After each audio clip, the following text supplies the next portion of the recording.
तो अगर आपको आज के बाद डर लगे तो क्या डर के आगे जीत है, नारियल पानी। NO2 कहाँ से बनेगा उसमें? हम किसी को बताते नहीं है, हमें क्या लगता है पता है, मैं क्यों बताऊं, ये भी सीख जाएगा।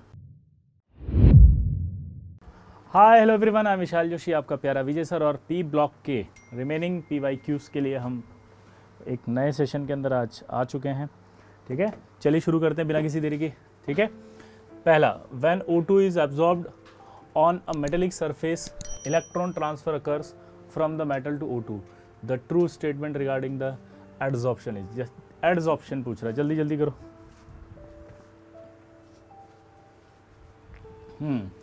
तो O2 is adsorbed on a metallic surface, electron transfer occur from the metal to O2. The true statement regarding the adsorption is। देखो, adsorption की बात कर रहा है और इलेक्ट्रॉन निकल रहा है। इलेक्ट्रॉन निकलना एक केमिकल रिएक्शन होती है, इलेक्ट्रॉन का निकल जाना, निकल रहा है और O2 से O2 माइनस बना रहा है, तो इसका मतलब ये फिजियोप्शन तो नहीं है, केमिकल एब्जॉर्प्शन है। तो ये तो हो नहीं सकता। और जब भी आप देखो यहाँ पर क्या हो रहा है, एड्जॉर्प्शन हो रहा है, तो ये हीट रिलीज होती है हमेशा। एड्जॉर्प्शन में हीट रिलीज, क्योंकि इलेक्ट्रॉन निकल रहा है। Occupancy of O2 minus increase हो रही है, क्योंकि O2 माइनस बनेगा और O2 माइनस अगर बनेगा तो कहाँ जाएगा, एंटी बॉन्डिंग में। और अगर एंटी बॉन्डिंग में जाएगा तो आप सबको पता है क्या होगा, वो इंक्रीज। और बॉन्ड लेंथ की बात करें तो एंटी बॉन्डिंग में अगर जाता है तो बॉन्ड लेंथ इंक्रीज होती है, ये भी हमें पता है। तो इसका मतलब बॉन्ड लेंथ इंक्रीज होगी। तो इसका आंसर जाएगा B, C और D। ठीक है, इधर आ जाओ।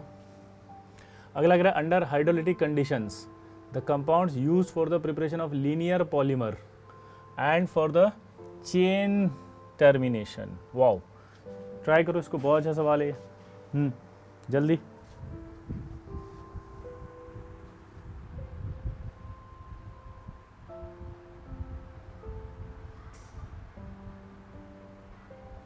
चेन टर्मिनेशन का तो लॉजिक एक सिंपल सा होता है भाई, जिसके अंदर आपके 3 अल्काइल ग्रुप हों। क्या बोला मैंने? जिसके अंदर 3 अल्काइल ग्रुप हों। जैसे ये आप देखो, ये अगर मैं ऐसा ही लिख दूं, यहाँ R लिख दूं, यहाँ R लिख दूं, यहाँ R लिख दूं और यहाँ OH होगा, तो इसका मतलब पॉलीमर सिर्फ इसी एंड से होगा, इन 3 एंड से तो होगा नहीं। तो कभी भी अगर चेन स्टॉपिंग यूनिट की बात करें तो चेन स्टॉपिंग यूनिट तो यही होगी जिसमें 3 अल्काइल ग्रुप है। क्लियर कट है? आपने नोटिस किया कि सिलिकॉन के सवाल आ रहे हैं, तो आपको सिलिकॉन रिवाइज करना है अगर नहीं किया हो तो। ठीक है, इधर आ जाओ। अगर मैं इधर की बात करता हूँ तो यहाँ पर आप देखो, लीनियर बोल रहा है वो। लीनियर सिलिकॉन तभी होता है जब यहाँ 2 जगह पॉलीमराइजेशन कंटिन्यू चले, तो यानी कि 2 अल्काइल होने चाहिए और 2 Cl होने चाहिए, तभी लीनियर सिलिकॉन होगा। तो आप देख सकते हो, फटाफट अपने आप आंसर आ जाएगा। ठीक है, अगला करो। 3 moles of B2S6 are completely reacted with the methanol, the number of moles of boron containing product form is. Try करो फटाफट, इंटीजर सवाल है, जल्दी करो।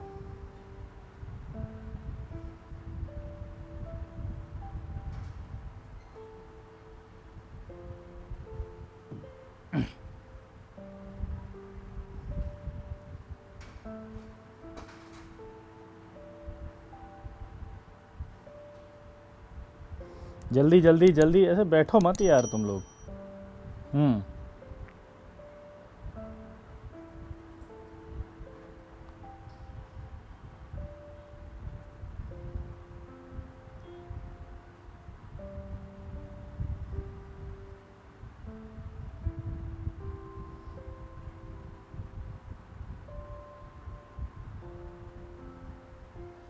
देखो, सिंपल सी रिएक्शन है, कुछ भी ऐसा खास नहीं है। जब मिथेनॉल B2S6 से रिएक्ट करेगा तो ये B2S6 होगा, ये आपका मिथेनॉल होता है। ठीक है, अगर मैं इस मिथेनॉल से रिएक्शन कराऊं तो ये BOMe3 बनेगा, प्लस H निकल जाएगा, कितना, 6H2। ठीक है, तो आप देख सकते हो, अगर ओवरऑल रिएक्शन की हम बात करें तो ओवरऑल रिएक्शन की बात करने पर हमें क्या पता चल रहा है, देखो कि 3 moles of B2S6 are completely reacted with the methanol. The number of moles of boron containing product, तो प्रोडक्ट के अंदर है। अभी रुक जाओ, इसको बैलेंस करने पड़ेगा। तो अगर मैं 1 से आप बैलेंस करूं, इसको देखना जरा, तो आपको अपने आप, अरे आप पहले अपने आप बैलेंस करके बताओ क्या आएगा। ये रिएक्शन मैंने आपको बता दी, H2 भी हटा देता हूं मैं, आप खुद बताओगे फटाफट से, जल्दी से। ये रिएक्शन इस टाइप की कुछ होती है। ठीक है, अब इस टाइप की रिएक्शन के अंदर आपको प्रोडक्ट बताना है फटाफट से। कितने आने चाहिए, अब ट्राई करो फटाफट।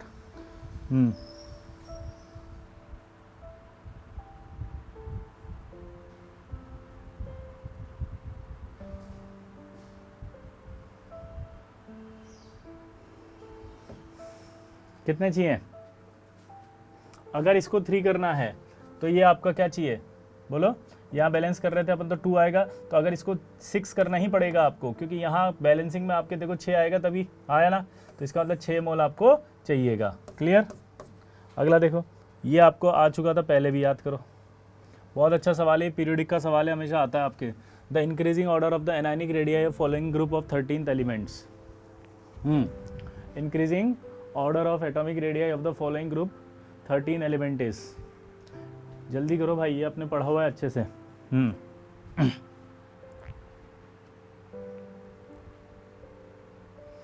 तो देखो, आपको अगर याद हो तो आपको याद होगा कि जब हम बोरोन पढ़ते थे तो बोरोन, एल्यूमिनियम, गैलियम, इंडियम और थेलियम, अगर इसका याद हो तो 143 आता था और इसकी रेडियस 135 आ जाती थी। क्यों?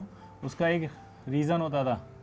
उसका रीज़न क्या होता था कि हम लोग जो है वो यहाँ पर बोलते थे due to poor shielding effect of 3D subshell, due to poor shielding effect of 4F subshell. ठीक है, तो due to poor shielding effect of 4F subshell आपके पास ये क्या हो जाता, सॉरी 3D सबशेल, 4F नहीं है, 3D सबशेल की वजह से क्या हो जाता था बोलो? Due to poor shielding effect of 3D subshell की वजह से क्या हो जाता था, देख सकते हो आप, क्या हो जाता था कि इसका साइज छोटा हो जाता था। अब इसमें से इलेक्ट्रॉन निकालना मुश्किल हो जाएगा, नहीं हो जाएगा? साइज छोटा अट्रैक्शन की वजह से हो रहा है। अगर अट्रैक्शन की वजह से साइज छोटा हो रहा है, सोचो, अगर अट्रैक्शन की वजह से साइज छोटा हो रहा है तो इसका मतलब क्या निकलता है? इसका मतलब ये निकलता है कि आपका आयनाइजेशन एनर्जी भी बढ़ जाएगा। तो इसका ओवरऑल ऑर्डर क्या आएगा कि एल्यूमिनियम, गैलियम, इंडियम और थेलियम। तो ओवरऑल अगर बात करें तो नीचे आने पर थेलियम में 4F आ जाता था आयनाइजेशन एनर्जी में, तो सबसे ज़्यादा तो ये आएगा, ये आएगा, तो 2 आंसर तो ये बन गए। ठीक है, ये मैंने ना बी नहीं लगा रखा भाई, हाँ ये दोबारा देख लो इसको। ठीक है ना, तो सबसे पहले तो थेलियम आ जाएगा, तो एक तो ये आंसर बन सकता है, ये बन सकता है, ये बन सकता है। सेकंड नंबर पे गैलियम आएगा, तो सेकंड नंबर पर गैलियम कहाँ आ रहा है बोलो? सेकंड नंबर पर गैलियम ये रहा। फिर आपके इंडियम और एल्यूमिनियम में देखना है, लेकिन यहाँ पर तो पूछा एटॉमिक रेडियाई, तो एटॉमिक रेडियाई में तो कोई लफड़ा ही नहीं है। एटॉमिक रेडियाई में सिर्फ वेरिएशन किस में आएगा? एल्यूमिनियम और गैलियम। और एल्यूमिनियम और गैलियम में ध्यान रखना, एल्यूमिनियम की साइज होगी वो 143, गैलियम के 135, यानी गैलियम छोटा हो गया, तो यानी कि सबसे ज़्यादा बड़ा ये हो गया, फिर ये हो गया, फिर ये हो गया, फिर ये हो गया, तो बी आंसर आ जाएगा। छोटा साइज हो गया ना उसका। अगला करो, क्रिस्टलाइन फॉर्म ऑफ बोरेक्स, बहुत अच्छा सवाल है। तो क्रिस्टलाइन फॉर्म ऑफ बोरेक्स की अगर हम बात करें तो क्रिस्टलाइन फॉर्म ऑफ बोरेक्स कैसी होती है? जल्दी करो ट्राई, स्ट्रक्चर्स बतानी है आपको, जल्दी जल्दी फटाफट से।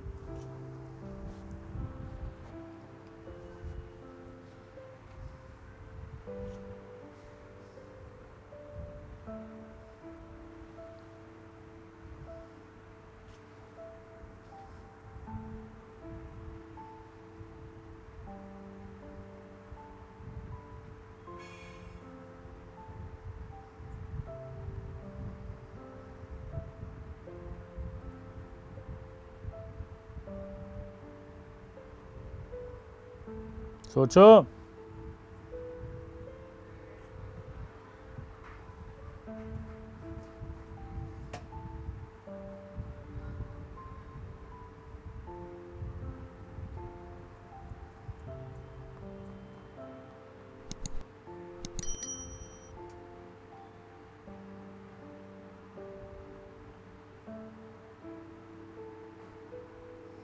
अरे यार सिंपल सी बात है, देखो बोरेक्स का स्ट्रक्चर आना चाहिए इसके लिए आपको, और बोरेक्स का स्ट्रक्चर कैसे आएगा वो देखते हैं अपन। ठीक है, तो बोरेक्स का स्ट्रक्चर कैसे आएगा देखो,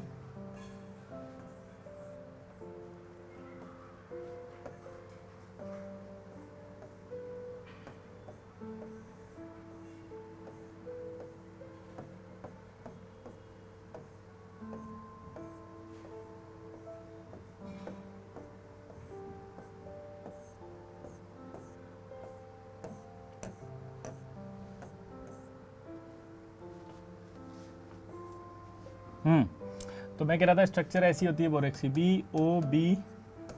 BOB, ध्यान से देखना अब इधर। तो अगर आप इसको ध्यान से देखोगे तो यहाँ क्या आएगा, ये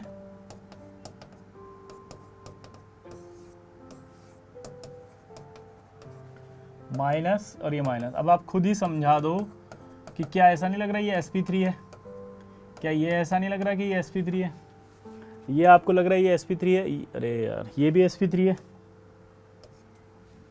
ये रहा sp3, ये sp2 है, ये sp2 है। तो आप देख सकते हैं कि ये sp2 है, ये sp2 है, ठीक है, ये आपका sp3 है, ये sp2 sp2। तो दो टेट्राहेड्रल यूनिट है, दो ट्राइगोनल प्लेनर यूनिट है। तो यहाँ देख सकते हो आप दो टेट्राहेड्रल और दो ट्राइगोनल। तो ये तो बन जाएगा equal number of sp2 and sp3 hybridise boron atom.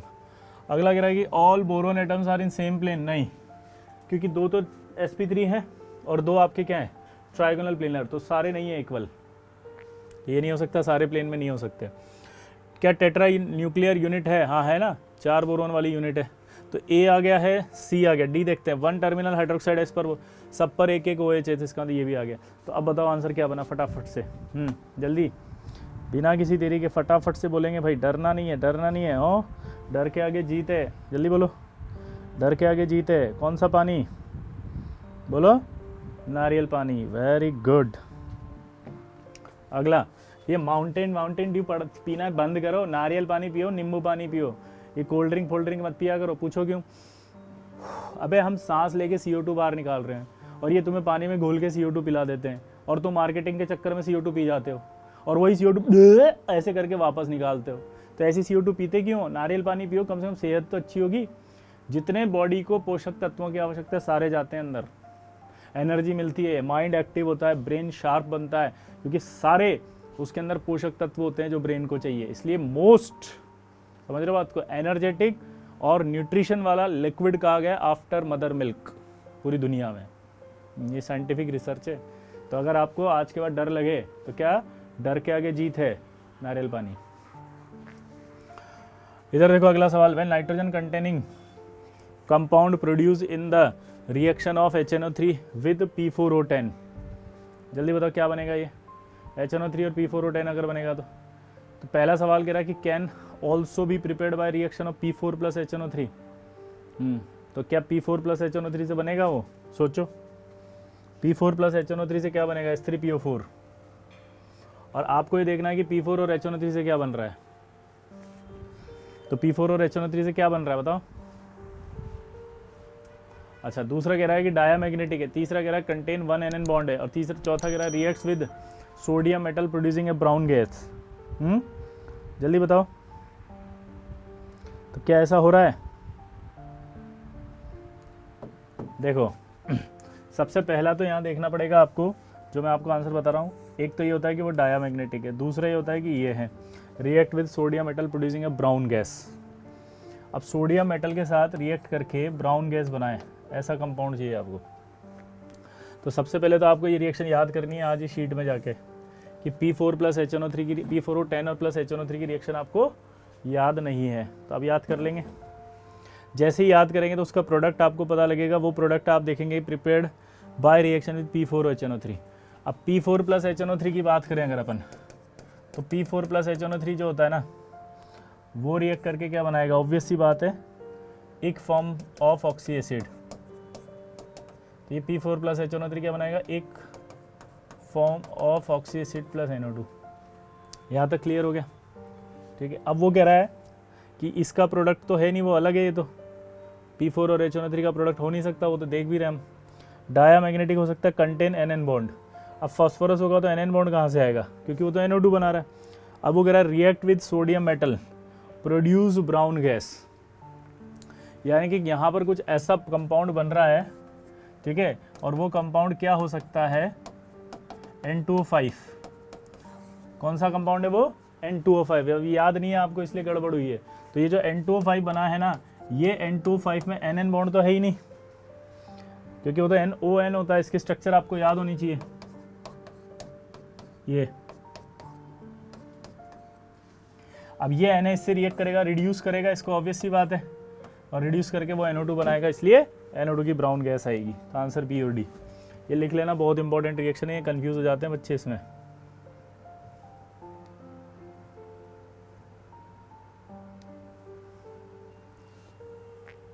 ये करो अगला पैराग्राफ, बहुत अच्छा पैराग्राफ है, जल्दी ट्राई करो। जल्दी ट्राई करो।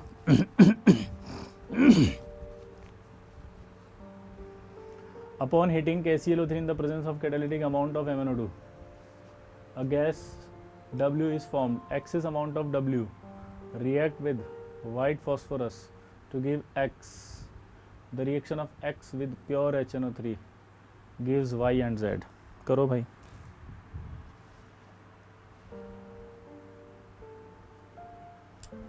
देखो ये रिएक्शन बहुत सिंपल है, आपकी आई हुई है एग्ज़ाम में ये, और एग्ज़ाम में जो आई थी आपको ये आनी भी चाहिए। जल्दी। अच्छा KClO3 अगर प्रेजेंस में करता है MnO2 के, तो यार मुझे कुछ कुछ याद आ रहा है, ये तो फिजिकल केमिस्ट्री में भी पढ़ता हूँ मैं, और सर ने भी बताई थी, है ना?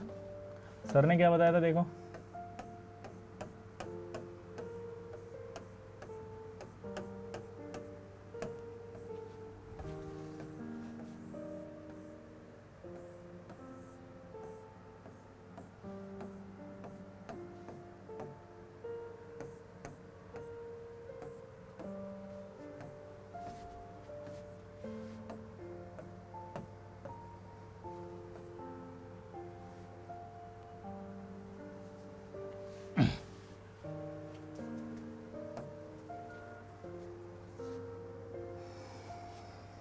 मेरे को याद है यार कि KClO3 जो होता है वो MnO2 के साथ रिएक्ट करते हैं, तो ये आपका MnO2 के साथ रिएक्ट करते हैं, तो ये आपका KCl+O2 निकालता है, तो ये O2 तो एक आ गया मेरे पास शायद। अब वो क्या कह रहा है कि O2 जो है गैस W O2 होगी, वो कह रहा है form axis amount of O2 react with white phosphorus P4O10 बन गया। ये तो मैंने आपको कल भी देखो इसी सेशन में P4O10 के लिए आया था, जब एक बार आई थी कि अगर फॉस्फोरस P4O6 बना रहा है तो क्या होगा, आपको याद होगा। तो मैंने कहा था देखो P4O6 बना रहा है तो ये एक्सिस में नहीं होनी चाहिए, इसलिए मिक्सचर आया था O2 + N2 का। आंसर बी गया था उस सवाल का, यही इसी सेशन की बात कर रहा हूँ मैं। कल जो सेशन लिया था रात को 11 बजे तक, और कल क्या हुआ, बड़ी प्रॉब्लम हो गई। कल ये कंप्लीट हो जाता सेशन, पर रात को 11 साढ़े 11 बजे बच्चों के फ़ोन आ रहे हैं, क्योंकि कल रिजल्ट आया जेई मेन का। अब वो तो सोच रहे इररिस्पॉन्सिबल टीचर है, ये तो फ़ोन ही नहीं उठा रहा यार, और मैं यहाँ वीडियो शूट कर रहा। अब मैं वीडियो शूट कर रहा, मैंने ये सारा डिस्कस कर दिया था, और पता लगा मेमोरी कार्ड फुल हो गया। भाई साहब मेमोरी कार्ड फुल हो गया, मैं पूरा वीडियो बना के खुश किया। आज तो बच्चे खुश होंगे कि पहली बार विजय सर ने जो है P ब्लॉक कंप्लीट करा दिया एक ही लेक्चर में। तो 11:30 पौने 12 बजे में जो है वो फ्री हुआ, और देखा तो 74 नंबर क्वेश्चन पे ही मेमोरी कार्ड फुल हो गया था। तो 75 से आज शुरू किया मैंने। अब ये सारी कहानियां मैं आपको सुनाऊं कोई मतलब नहीं है, क्योंकि तुम्हें लगता है कि ये तो बहुत इररेस्पॉन्सिबल टीचर है, लेकिन आपको पता है आज का भी लेक्चर मैं बना रहा हूँ अभी कब 4 बजे, और मेरी अभी वापस 5:30 से 9:30 तक क्लास है, यानी मेरे पास सिर्फ 1 घंटे का ब्रेक है। उस 1 घंटे में जाके मैं थोड़ी देर सोऊंगा, और मैं अभी सुबह से क्लास ले रहा हूँ जो मेरी 2 बजे ख़त्म हुई है। 2 बजे मैंने खाना खाया था, 2:30 बज गई, फिर कुछ काम था वो निपटाया और फिर वापस आया। तो यहाँ पर आप देखो कि आपके लिए टीचर हार्डवर्क करता है भाई। एक टीचर जो होता है उसकी लाइफ सिर्फ आपके लिए डेडिकेटेड होती है, और आपके सिर्फ एक सपोर्ट से उसको जो मोटिवेशन मिलता है ना, वो अनलिमिटेड मोटिवेशन होता है। क्यों? क्योंकि आपका एक कमेंट, एक एप्रिसिएशन, एक मोटिवेशन, टीचर कई मोटिवेशन आपको दे सकता है, और आपके उस एक मोटिवेशन से ऐसे कई मोटिवेशन वो दे सकता है जिससे कई बच्चों का भविष्य बन सकता है। इसलिए कभी भी अगर आप टीचर को अप्रिशिएट करना नहीं चाहते और आपको लगता है कि अप्रिशिएशन लायक नहीं है तो बिल्कुल नहीं करें। लेकिन अगर लगता है कि अप्रिशिएशन लायक, इसका हार्डवर्क, डेडिकेशन, इसका पैशन, इसके इंटेंशन टुवार्ड्स स्टूडेंट्स है, तो आई रिक्वेस्ट कि आपको करना चाहिए, क्योंकि आपके इसी सपोर्ट से एक ऐसी कम्युनिटी और डेवलप होगी जो बच्चों के लिए मेहनत करना चाहेगी, जो बच्चों के लिए जीना चाहेगी, जो बच्चों के लिए हार्डवर्क करना चाहेगी। लेकिन जब बच्चे ना इस तरह के पैशन और इस तरह के हार्डवर्क को अप्रिशिएट नहीं करते और देखते हैं कि बहुत ऐसी चीज़ों को अप्रिशिएट करने में लगे, कोई फालतू का वीडियो है उसको सब लाइक करेंगे, सब अप्रिशिएट करें, उसको 10 जनों को और दिखाएंगे, फालतू का उसमें कुछ भी नहीं हो, मैगी खा रहा है भले उठा के, कोई मतलब नहीं है उस वीडियो का, जिंदगी में वो कोई आपके परिवर्तन नहीं ला रहा है, पर उसको अप्रिशिएट करेंगे। लेकिन अगर कोई टीचर पढ़ाते हुए आपके लिए हार्डवर्क करते हुए कोई वीडियो बना रहा है तो उसको अप्रिशिएट करने में हमारे को ऐसा लगता है कि हम बहुत बड़ा गुनाह कर देंगे। हम किसी को बताते नहीं है, हमें क्या लगता है पता है, मैं क्यों बताऊं, ये भी सीख जाएगा। पूरी दुनिया अगर सीख जाएगी तो भी जीतेगा वो जो ज़्यादा सीखेगा। तो आप में सीखने की इच्छा होनी चाहिए, छुपाओ मत, ठीक है। आई रिक्वेस्ट, मेरी सभी स्टूडेंट जो आज ये वीडियो देख रहे हैं उनसे रिक्वेस्ट है कि जितना ज़्यादा आप सपोर्ट करेंगे उतना ज़्यादा आपको मिलेगा, ठीक है। यहाँ देख सकते हैं आप, तो ये तो रिएक्शन होगी, P4O10 बन गया, तो आंसर आपका daily fix. X and Z are respectively. अच्छा अभी और बाकी है, अब वो कह रहा है कि white phosphorus to give X। अभी देखो वापस घूम फिर के आ गई, ये जो X था वो आपका P4O10 है, और ये P4O10 किससे रिएक्ट करवा रहा है, वो HNO3 से। तो अभी HNO3 की रिएक्शन इससे जस्ट पहले आई थी N2O5 एंड HPO3। अब भी लिखा जस्ट इससे पहला वाला सवाल, अभी जस्ट इससे पहले वाले सवाल की बात कर रहे हैं हम। देखो आप, बड़ा मिरेकल हो रहा है। आप बोलते हैं जेई के अंदर ऐसा नहीं होता कि रिपीट नहीं होते, सेम सवाल आ गया। देखो सेम, जिस बच्चे ने वो PYQ किया होगा उसकी लाइफ बन गई, क्योंकि ये same as it is repeat हुआ है। ये 2017 जेई एडवांस है, नोटिस ही नहीं करते आप। देखो इसलिए कह रहा हूं, इस सीरीज को करो, आपको मैं दिखा रहा हूं, आपकी आंखें खोल रहा हूं।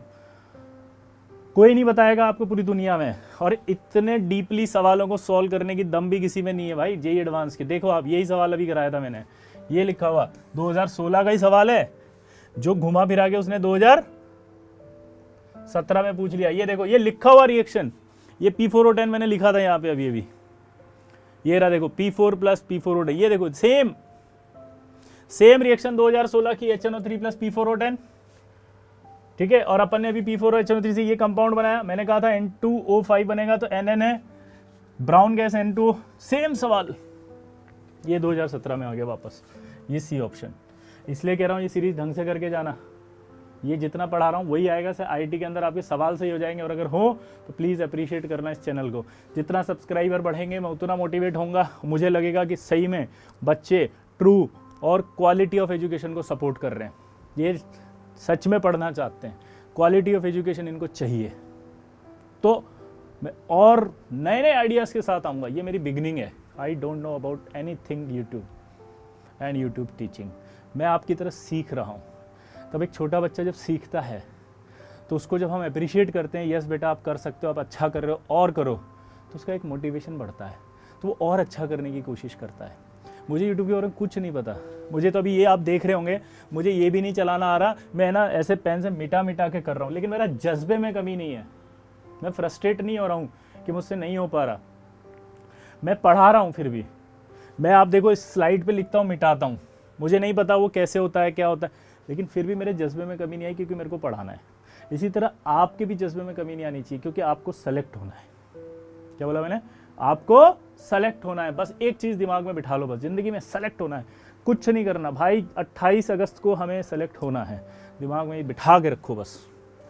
चलो अगला सवाल, compound which generate N2 upon thermal decomposition. Try करो फटाफट, बहुत अच्छा सवाल है ये।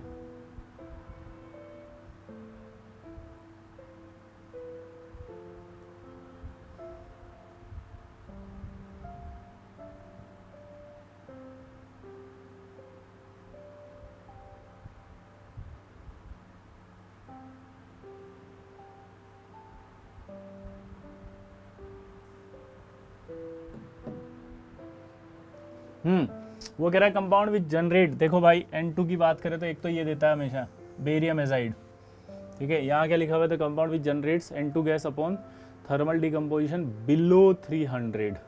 बिलो 300 का मतलब इजीली आपका डिकम्पोज हो जाए। ट्राई करो फटाफट। एक तो मुझे पता है बेरियम एजाइड, क्योंकि N2 गैस देगा, हाँ है ना? बोलो। और दूसरा मुझे पता है कि ये देगा अमोनियम डाइक्रोमेट। अमोनियम डाइक्रोमेट अगर याद हो आपको, तो अमोनियम डाइक्रोमेट एक वॉल्केनिक रिएक्शन होती थी, ऑरेंज कलर का सॉलिड है, उसे हीट करने पर N2 देता है और Cr2O3 देता है, ग्रीन रेजिड्यू।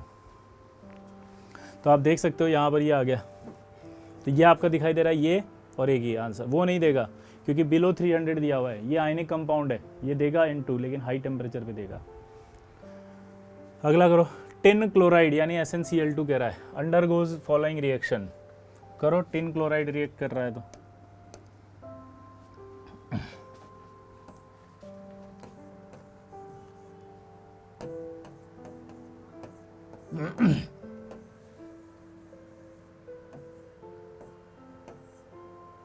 सपोर्ट जल्दी करो। ये आपका टिन क्लोराइड ले लो यहाँ पर SnCl2, मेरे हिसाब से Cl माइनस बनाएगा तो SnCl3 माइनस बनेगा। ये SnCl2 आ गया, Me3n बताओ क्या बनेगा? क्या ये ऐसा कुछ बन सकता है कि अपना लोन पेयर इसको दे दे? सोचो।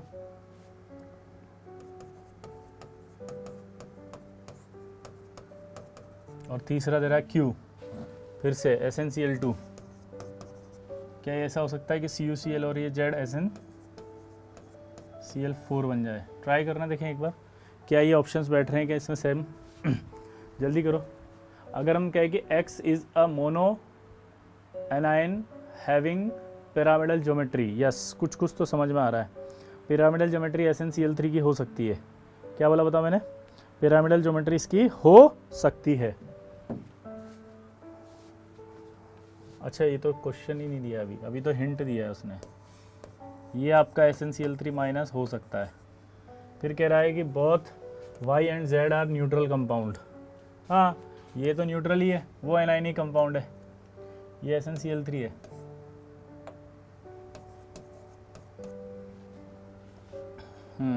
तो कह रहा है कि there is a coordinate bond in Y, yes Y में तो है।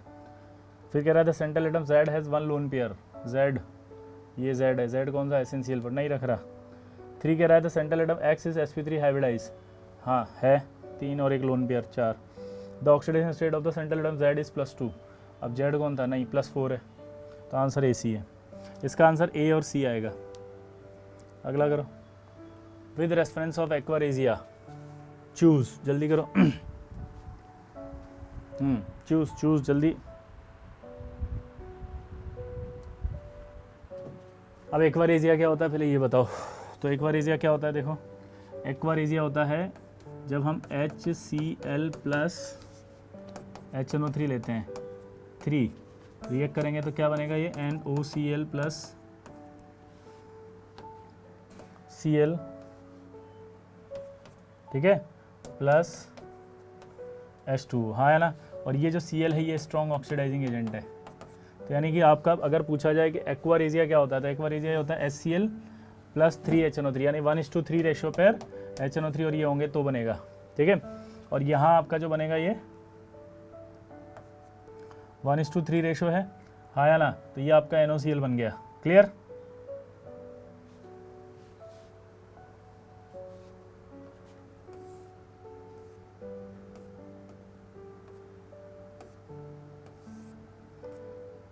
ये जो एक्वारेजिया बना, इस एक्वारेजिया के अंदर जो ऑक्सीडाइजिंग एजेंट है वो कौन है?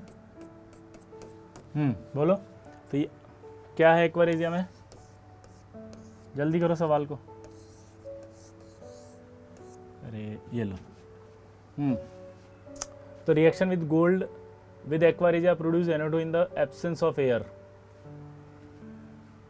NO2 कहाँ से बनेगा उसमें? गोल्ड के साथ NO2 नहीं बनता। Reaction gold with aqua regia produce anion having Au+3, yes वो सॉल्युबल कर लेता है उसको और AuCl4 माइनस बनाता है। क्या बनाता है? AuCl4 minus. क्या बनाएगा? Au, ये रहा गोल्ड, ये Cl है और ये रिएक्ट करके AuCl4 माइनस बना लेगा, तो ये सॉल्युबल हो जाएगा। फिर क्या कह रहा है? Aqua regia prepared by the mixing of concentrate HNO3 concentrate, ठीक है, यस 3:1 रेशो में आ जाएगा, यस सही है ये। The yellow colour of aqua regia, yes ये yellow colour of aqua regia in presence of NOCl plus Cl2 होता है, हाँ या ना। ये जो रिएक्शन थी ना वो मैंने बैलेंस करी थी, वो 3 इधर आता, क्योंकि मैंने जब बैलेंस किया था तो NOCl बना था ना प्लस Cl, तो वो बैलेंस हो नहीं रही थी। तो यहाँ पर आपका ये देखो अपने आप ही 3 आ गया इसके पास, तभी बैलेंस होगी। यहाँ Cl2 आ जाएगा या 2Cl, ठीक है, हाँ या ना। तो 3:1 आ जाएगा। तो ये एक्वारेजिया भी आ गया। ये आपका P ब्लॉक पूरा समाप्त। 2019 तक के हो गए हैं। मैं ट्राई करूंगा कि 2020 और 21 के भी आपको करा दूं, लेकिन मेरा प्लान क्या है कि मैं 20 और 21 की पूरी IOC के PYQs एक साथ कराऊंगा, ताकि आपको कितना उससे सीखने को मिला ये भी तो इम्पॉर्टेंट है ना। 2019 तक हमने कर ली, लेकिन सीखने को क्या मिला? तो 21 और 20 और 21 के हम एज अ पेपर करेंगे पूरी आईओसी के, सब्जेक्ट वाइज नहीं करेंगे, चैप्टर वाइज नहीं करेंगे, पूरी आईओसी का एज अ पेपर वाइज करेंगे कि हम करेंगे PYQ ऑफ 2020 जिसमें आईओसी के सारे सवाल है, बस टिक करो तो आपका रिवीजन बेस्ट होगा। ठीक है, चलिए दोस्तों, आई होप आज का लेक्चर आपको अच्छा लगा होगा। प्लीज सब्सक्राइब करना, क्वालिटी ऑफ एजुकेशन को सपोर्ट करना। हमारा मिशन है to provide quality of education. ठीक है, सेटिस्फैक्शन नहीं, सिलेक्शन चाहिए। क्या है हमारा मिशन रहेगा? इस चैनल का मिशन आपको क्या बनाना है? To provide quality of education. Satisfaction नहीं, सिलेक्शन चाहिए। ठीक है, चलिए बाय।